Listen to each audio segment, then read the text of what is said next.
Hello everyone, নীল পাখি cooking ওয়ার্ল্ডের নতুন একটি ভিডিওতে আপনাদের অনেক অনেক ওয়েলকাম। কেমন আছেন সবাই? আশা করছি খুব ভালো আছেন, সুস্থ আছেন। আমরাও বেশ ভালো আছি। তবে আজ চলে এসেছি ভীষণ সুন্দর একটি রেসিপি, পাকা কাঁঠালের মালপোয়া নিয়ে। তবে চলুন রেসিপিটি শুরু করা যাক। প্রথমেই আমি একটি পাত্রে মেজারিং কাপের 1 কাপ সুজি নিয়েছি। সুজির মধ্যে বেশ খানিকটা জল দিয়ে আমি সুজি ভালো করে ধুয়ে জল ফেলে দেব। একটি চামচের সাহায্যে আমি নেড়ে নিচ্ছি। নেড়ে আমি জল ফেলে দেব।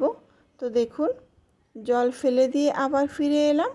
তো এবার এই সুজির মধ্যে দিচ্ছি মেজারিং কাপের 1/2 কাপ চিনি, আর দিচ্ছি সামান্য নুন। অবশ্যই স্বাদ মতো দিতে হবে। অনেকে নুন পছন্দ করে না, তবে নুন দিলে কিন্তু মালপোয়ার স্বাদ অনেক বেশি ভালো হয়। আর দিলাম মেজারিং কাপের 3 ভাগের 2 ভাগ ময়দা। বেশ ভালো করে আমি মিশিয়ে নেব। দেখুন, এই সমস্ত উপকরণ আমি ভালো করে মিশিয়ে নিচ্ছি। তো যেহেতু চিনি দিয়েছি, চিনিটা গলে গেলে কিন্তু অনেকটা হালকা হয়ে যাবে। এবারে আমি খানিকটা দুধ দিলাম। এখানে 1 কাপ মতো দুধ দিয়েছি। চায়ের কাপের 1 কাপ মতো, মেজারিং কাপের 1 কাপ নয়। তো দুধ দেওয়ার পর আমি নেড়ে চেড়ে ঢাকা দিয়ে রেখে দিচ্ছি 1 ঘন্টা মতো।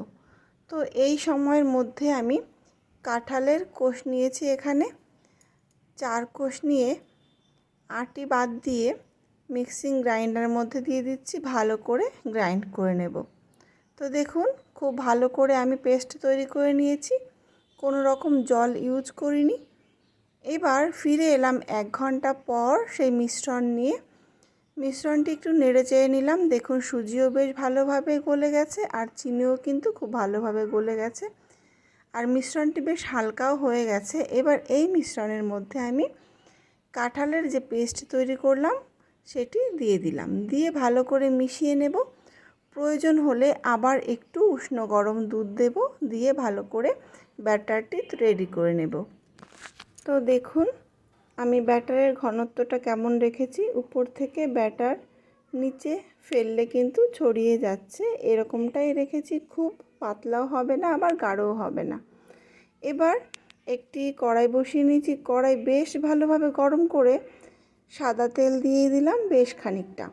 এবার তেল খুব ভালোভাবে গরম করে নিতে হবে, এবং তারপর গ্যাসের ফ্লেম লো রেখে তেলের তাপমাত্রা কমিয়ে নিতে হবে।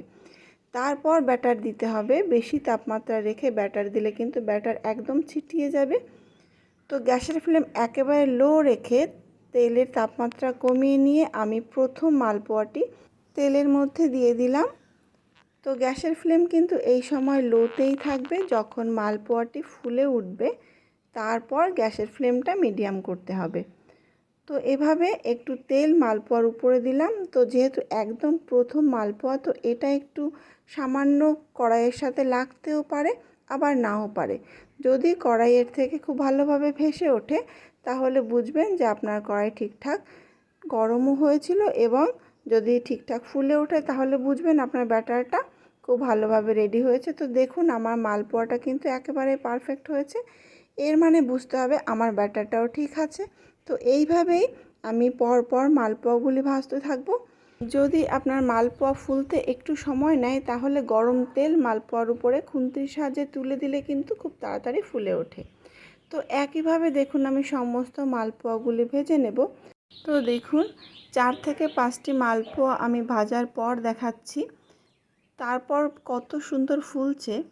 তো এত সুন্দর ফুলছিল, একেবারে কিন্তু লুচির মতো সম্পূর্ণ গোল হয়ে যাচ্ছিল, আর দেখতে এতটা সুন্দর হয়েছিল, যার জন্য আমি একটু ক্লোজ করে দেখাচ্ছি আপনাদেরকে। দেখুন কত সুন্দর লাগছে দেখতে।